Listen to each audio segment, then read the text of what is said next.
में तालाब के पास एक नीम का पेड़ था। उस पेड़ पर बहुत सारी कोयलें आकर निम्बोली खाया करती थीं। एक बार उस पेड़ पर एक बंदर आया। उस बंदर ने देखा कि कोयल बड़े मजे से निम्बोली खा रही है और ये देखते हुए बंदर ने मन ही मन कहा, कोयलों का झुंड कितने मजे से इन फलों को खा रहा है। लगता है ये फल बड़े मीठे और स्वादिष्ट हैं। मुझे भी इन फलों को चक्कर देखना चाहिए। बंदर अपना हाथ निम्बोली की तरफ बढ़ाते हुए कुछ निम्बोली तोड़ता है, पर निम्बोली का कड़वापन बंदर से सहा नहीं जाता और वो अपने मुंह से सारी निम्बोली थूक देता है। हे भगवान, इतने कड़वे फल कोई कैसे खा सकता है। लगता है कोयल मजबूरन इन फलों को खाती है। उन्होंने कभी मीठे मीठे फलों का स्वाद ही नहीं लिया होगा। कितनी मूर्ख हैं ये कोयलें। लगता है अकेला मैं ही समझदार हूँ इस जंगल में। समझदार होने के चलते मेरा ये फर्ज बनता है कि मैं ये कड़वे फल किसी जानवर को न खाने दूं।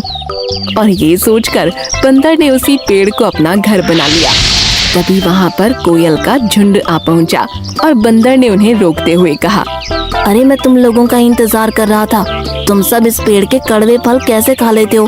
तुम्हें पता है नदी के पार वाले पेड़ों पर अभी ताजे ताजे अमरूद लगे हैं। तुम्हें इन कड़वे फलों को छोड़कर उन मीठे फलों को खाना चाहिए। तभी कोयलों के झुंड में से एक कोयल ने कहा, लेकिन बंदर भैया, हमारे पूर्वजों ने हमें यही खाने की सलाह दी थी। तुम्हारे पूर्वज बेवकूफ थे जो ऐसे कड़वे फल खाने की सलाह देते थे। लगता है बंदर भैया सही बोल रहे हैं। हमें जंगल के दूसरे फलों को अपना आहार बनाना चाहिए। और बंदर की बात मानकर सभी कोयलें वहाँ से चली जाती हैं। बंदर अपनी समझदारी पर ऐंठ रहा था।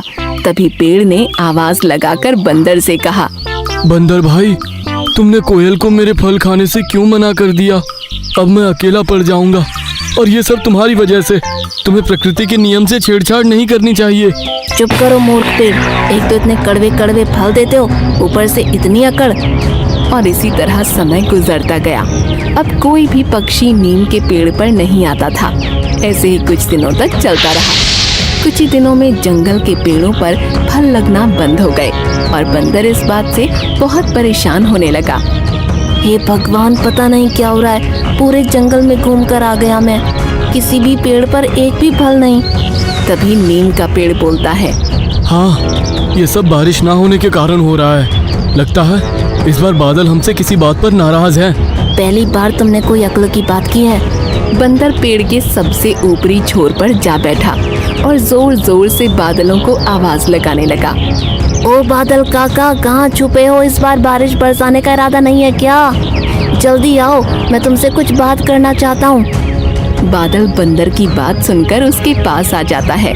बंदर भाई, मैं तो पानी से लबालब भरा हुआ हूँ। बस एक बार जंगल के मोर का नाच देखना चाहता हूँ। हर बार जंगल के मोर मुझे नाच कर बुलाते हैं और मैं उनके नाच से खुश होकर वर्षा करता हूँ। इसका मतलब जंगल के मोर तुम्हें अपना नृत्य नहीं दिखाएंगे तो तुम वर्षा नहीं करोगे? नहीं, बिना नृत्य के आनंद लिए मैं वर्षा नहीं करने वाला। अब ये जंगल के मयूरों को क्या हो गया? इन्होंने नृत्य करना क्यों बंद कर दिया?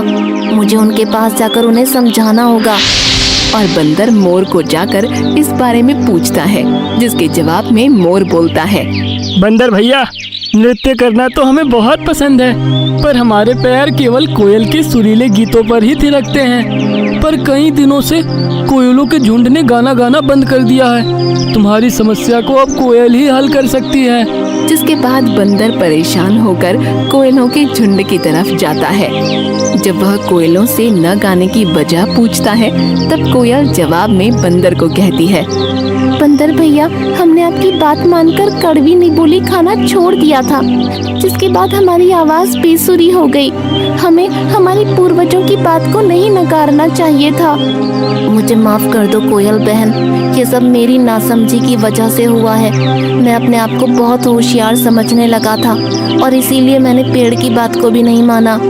अब हमें जाकर पेड़ से माफी मांगनी चाहिए, वरना धीरे धीरे पूरा जंगल समाप्त हो जाएगा। और सभी नीम के पेड़ के पास आकर उससे माफी मांगने लगते हैं। जिसके बाद कुछ ही दिनों में जंगल में बारिश होना शुरू हो जाती है और सब कुछ पहले की तरह ठीक हो जाता है।